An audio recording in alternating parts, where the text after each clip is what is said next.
Hello and welcome to the DMPL Podcast. I'm Aaron Gurnis, your host, and today on the podcast, we are pleased to be joined with Scott Reister. He's a local sportscaster here in town, and he just published his debut novel, a middle grade novel called Baseball Spy. Oh, yeah. You know it, Aaron. Scott, thanks so much for joining us today.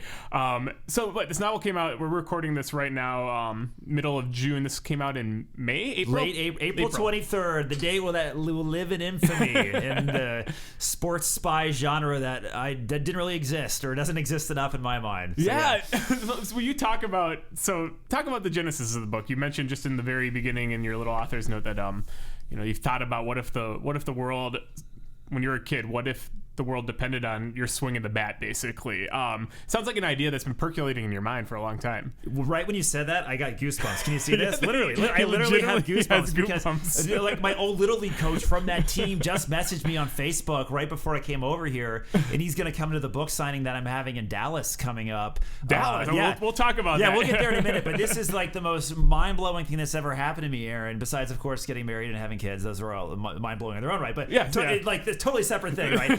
Sorry, just got to make sure my wife listens to it. It's all good. So, I just always had this fun idea in my head, and I think I imagine you're up to bat, and I really think it was when I was bored when I was up to bat. Like, I really wanted to focus hard and there was this mental trick I did.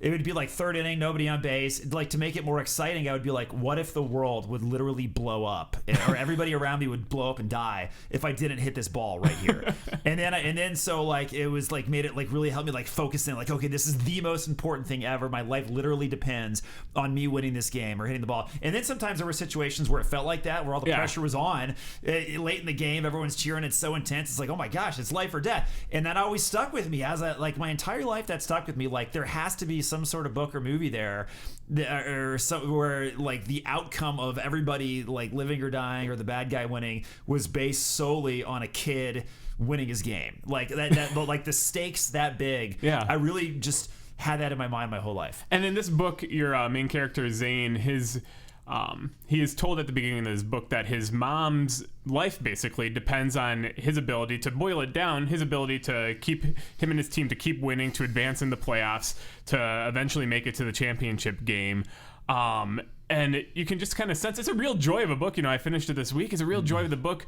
I think one thing I love as a sports person myself, you read things and you can tell sometimes when people write sports without knowing about the sports, or where the publisher's just kind of like, well, let's just boil it down to the simplest concept possible. But you talk about baseball in a way that, you can tell that you enjoy and you love baseball, and it's something that's been a part of your life. So can you talk about incorporating that as you got older now that you have this book out? Like, what made you decide to write pen to paper and get going with that? So this, like I said, was always in my mind. Yeah. I always wanted to do this, and I didn't know the process of how to do it. And I've been a sportscaster for 20 years, and I played Little League baseball. You can tell by reading the book, just the details, and I don't know all the dynamics amongst the teammates. I thought was a fun part of the book too. But combining that with that aspect of that idea that I always had was really the goal, and I never really took it seriously until about 2018, when I really decided to turn it on. I said I could get struck by lightning tomorrow and die, and this idea would never have gotten out. And so I actually read some books on how to write books. Nice. I listened to podcasts just like this one about story structure. I wanted to really get behind the science of story structure. How are stories outlined in a way that has what they say progressive complication, where the stakes keep getting raised in new and interesting ways. And as you read this book, I'm sure you'll understand, like, every chapter I was able to figure out how to have a cliffhanger almost in every single chapter. Yeah. The stakes keep getting raised in new ways and new twists. And that was really by absolute design. I spent really a good year or two just figuring out how to grow this idea from that initial idea I had of Little League being life or death to, like, okay, how can I make a story here? And then we sort of settled on the fun fact of you got to figure out who on the team is the spy, who's the bad guy on his team. And everybody loves stories like that, and those are always really successful stories where you learn all these characters and one of them has a secret. And so as you're reading this book, the real joy of it is trying to figure out who, as you're learning these characters and they're interacting, okay, which one of these is it? Him? Is it him? Is it her? So that's really the fun of it. And this is the fun part about how the process worked was I was it all has to do with libraries, because libraries are amazing places. And I'm from Urbandale. I shouldn't say it from. I'm from Dallas, Texas. At the Urbandale Public Library, I've been going there for 15 years, ever since I've been moving here. I was bringing my young son there at the time and working on this back in 2017, 2018. And I approached two of the librarians that I barely knew on a first name basis that I had been around, Julie Finch and Kayla Becker. And I went up to Julie and I said, hey, I just finished this book.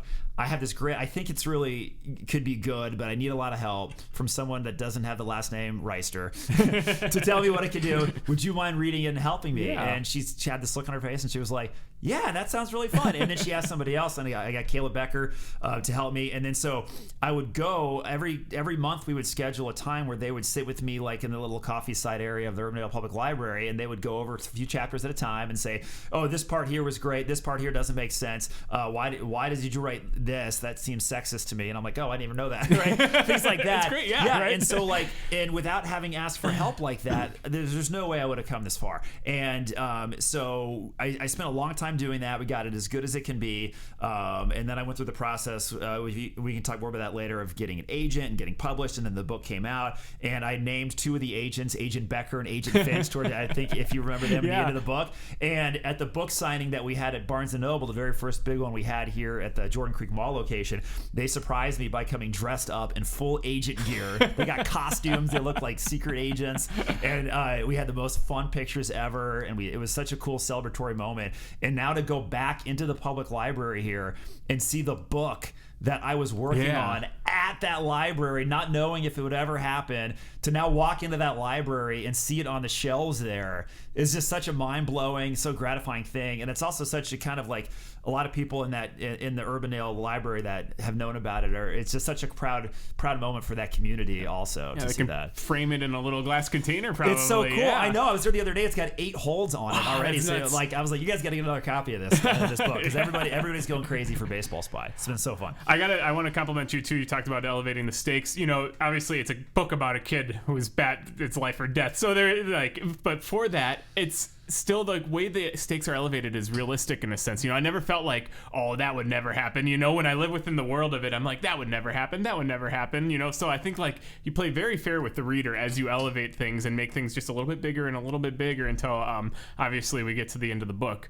It's a middle grade book. Can you talk? Was that always in your mind? Is that something that were you thinking YA? Were you thinking something maybe like almost like I don't want to say a picture book, but like something a little bit lesser, or like a beginner chapter, or why middle grade, I guess, in the end? So it's funny because when I wrote it, I thought it was YA, and then people read it and they're like, "Oh, you have a middle grade voice," which is funny because the character is 14, Zane Mitchell, and people tell me as a 44-year-old that I'm just still really 14, like my body kept growing, but my spirit and mind never did. So. It's a book for all readers, all ages. If you're younger than 9, you might have some hard time understanding when the plot finally gets revealed. You might have someone needing to explain it to you. If you're 6 or 7, you probably, if someone's reading it to you, I hear 7-year-olds, their parents read it to them, they love it. But I always thought it was a little older. I wanted it to be something cool that high school kids, baseball players, middle school kids could see it and be like, "Wow, that's awesome! That would be that could be me in the book." And so it just so happens that my voice really more is middle grade. Yeah. And so they say, "Yeah, that's middle grade," and everyone's like, "Oh yeah, you write middle grade." I don't really know the difference. I guess YA is more like love and that's true. That kind of There's thing, probably right? some romance. But for me, it was always like when I was this age, and even to this day, I was fascinated. There's very few books or movies in pop culture that have sports intertwined with like some sort of life or death spy thing, and I really don't know any of them. Like the fact, like I really do not know of another book exists where if the kid doesn't win, everybody dies. So I really. Spy Kids doesn't have baseball in it, what I mean? Yeah, exactly. So to be able to combine those two, and to spend all the time I did on like just growing the outline, figuring out how this giant puzzle would come together. In the way that it did, also matching that to the tenets of like how to make the story structure work. It was really one of the most fun projects I've ever done. Well, you write for a living. You write stories for a living, obviously, but they're broadcast. They're on TV. talk about what you were able to take from your professional experience into this, and what obviously is completely different, what you had to completely throw out and rethink in terms of how you write. Right. So I think one thing that lent itself very well and why the book is so successful is that they train you as a broadcaster to get to the point immediately. Mm-hmm. And people do not have attention spans. So if you're having somebody watch you on TV, you better get to the point and write it catchy. So I do not spend hardly any time at all in this book setting up, like, there's no like this, like a lot of books will start with like things happen just to sort of set the tone with character. This book starts, you are at the game, you know exactly who's who, and you get home, the kid gets home, and then boom, mm-hmm. mom's gone at work on this crazy assignment, and the agent's at his door telling him exactly what's going on. So I really wanted to get to the point right away. The word "write tight," the phrase "write tight," you hear that a lot in the industry, like don't waste people's time. I went through after I wrote this book, and I went through every single page, and I said, I can write this part that has like 4 paragraphs, I can get this down to 1 paragraph. Yeah. This sentence that has 12 words, I'm going to try to get into 7 words. So I really wanted to condense it as much as possible to make it as efficient as possible, not waste anybody's time. And the end result is that I think it reads really fast, and it's like 260 pages, but they're super short chapters, and the pages are kind of small. So I think that really helped a lot. And then from the other part about it, just being a sports writer, I know crafting stories in real life of things that have happened, where it's my job to come up with the right way to say things to build up to that emotion, and then say it in an emotional way that kind of leaves you with that tingly feeling. I was able just to do that instead of describing something that happened, describe something fictionally in my mind, and that the characters kind of generated organically on their own. As I was writing this, I was able to craft those moments in certain ways, in that same style that I've done to in a different kind of genre, a different way in reality when I do it for real life. So I think all those things kind of came together to set me up to kind of do this well. Yeah. Talk about the process then of getting an agent and, getting this published. Obviously it's one thing to put pen to paper, and that's a huge first step. But then obviously I think you hear the real work begins after that a lot of times. Yes. Sometimes. So what was that like with this unique project that you had? So this is another one of those things, like it's one thing to write the book, and that required so much help and me reaching out. But then the next part about it was how to get published. And I didn't even know what the process was. Yeah. And I really told myself for a long time that I was going to not even worry about that until I finished the phase of writing the book, because I didn't want to waste any mental energy. When I finally got it ready to send into the world, then I started learning how to do this, and I learned quickly that you could either self-publish right away, or you could play the long game. And for me it was 6-7 years. The long game being that you have to get a literary agent, and then once a literary agent signs you, then you're quote unquote in the game, and then they take it to publishers. Literary agents, there's a database of maybe 250, 350 of these literary agents. At least that's what it was, 5 years ago when I was doing this.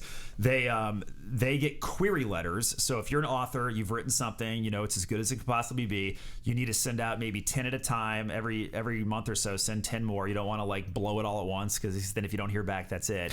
So and they get 50 to 100 a day, sometimes a day, and they might over the course of a year only sign 1 or 2 authors. And so I knew it was low probability, but I said, I'm just going to do this as long as it takes. I want to play the long game. And I was very fortunate that I think my idea is original, and I knew it was as good as it can be. And I had 5 agents over the first 5 months or so that replied to my letter and say, that sounds good, send me the manuscript. And I was like, yes, that's awesome. So it was such a great affirmation. And I got signed by Jessica Reno, who lives in Boston at Metamorphosis Literary Agency, and got it all worked out right before COVID. So in a way it was good that it had, because if it was a month later, who knows how the contract would have gone. Yeah. So I signed with an agent, COVID happened, and then the next giant hurdle is now it's almost kind of resets, and now instead of an author pitching to an agent, it's now I'm in the phase where it's all these agents out there that have clients, and they're pitching to the publishers. So then it was just me waiting for a publisher, or hoping to get good news.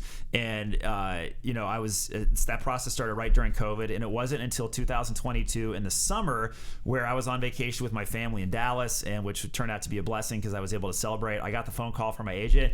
Hey, Young Dragons Press, they're signing you to a 3-book deal, and it's going down. I know. And so it was such an awesome moment, and it was all celebrating. And then Jessica said, and it'll be 2 years when Baseball Spy comes out. So I'm like, oh, okay. So you finally get to that finish line, and they say, okay, 2 more years. So after all this time, and I didn't even announce this on social media to anybody finale until literally like the cover came out and I was a month out from the release date, because like there's so many things that could have gone wrong. And so when it finally came out, we started doing pre-orders in early April, and it like became the #1 new release in its category on Amazon. And I was like, oh my gosh, like you couldn't even make it up. And so like and then the moment that really was one of the most best moments in all of this was you get author copies that you can sell. So people can buy the book at bookstores in town. You can buy it online, Amazon, Barnes & Noble, get it at the library. But you also have author copies that are your own kind of personal stash that I could take to book events to sell on my own, whether I do little leagues, things like that. So I got these boxes delivered to my house, and they were sitting there. And I didn't want to open them until the whole family was together that morning. It was a morning before we went to school.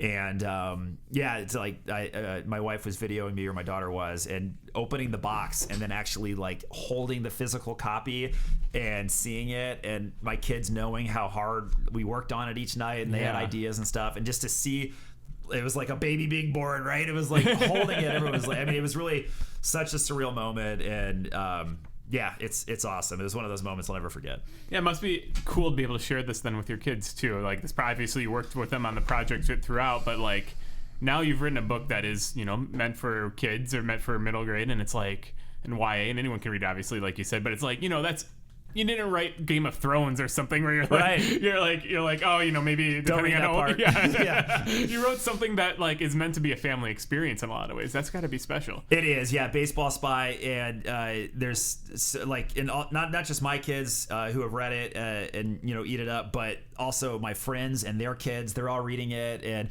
I've built in some of my friends put their names in as characters and things like that, and that's so fun because I have people from my past that I haven't talked to in a long time that are texting me saying, oh, we got your book, or kids are reading it. And so it is really connected a lot of people, and yeah, it definitely connects. It's fun. And you've been on tour, and I've seen some videos. You got kids and families lining up to get their book signed by, like, that's got to be cool too. You went out to little leagues. I know you're going to the Forest Avenue Library later this month, or later this summer for a day camp to talk about baseball in this book. It's got to be cool to see the community come around this as well like that. Yeah, and the timing of it's perfect because, right at the beginning of baseball season, and even if you don't like baseball, you don't have to play baseball or even like baseball. It's just an exciting book where a lot of things are happening, and like I said, twists, turns, sports spies. But yeah, being out at little leagues, doing all these events, dressing up in character. I'm always wearing one of these 2 baseball shirts. My wife was like, you better buy 2. So I got like a maroon one and a blue one.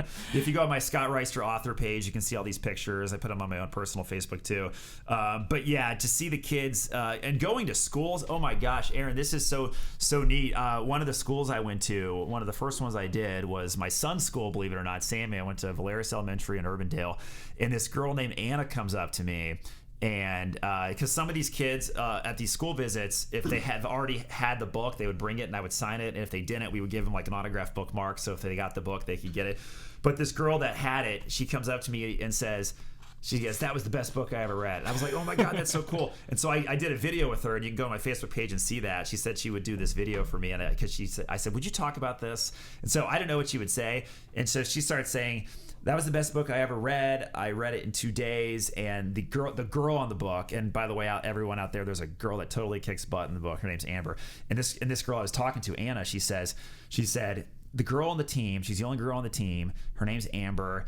She was really inspiring to me, and I really look up to her, how brave she was, and all these things. And the way Anna was telling me this, I got goosebumps again because Amber doesn't exist, right? She just existed in my mind, and I just like put her in these situations, and then all these crazy things happen in the story, and these characters were formed, and it's almost like the real people that readers are connecting with. And to know that a character that I made really inspired a young reader like that was just such a awe-inspiring moment. I don't care if this, I don't know how many books I'm going to sell, but that right there just made it worth it. I know we're getting close to wrapping up here, but you did mention 3-book deal, and the way this book does end, it does lend itself to another book coming out. So I guess, obviously no spoilers. We don't need to spoil the book for anyone that hasn't read it yet, but do you have ideas in mind of how the next step of Zane's life goes, and Amber's and all that? Yes, so Football Spy, I have a draft already written. Yeah, nice. I have a draft written. It's with the editor right now. We're working on it. It's coming out next year. It's coming out next fall of 25. Basketball Spy will be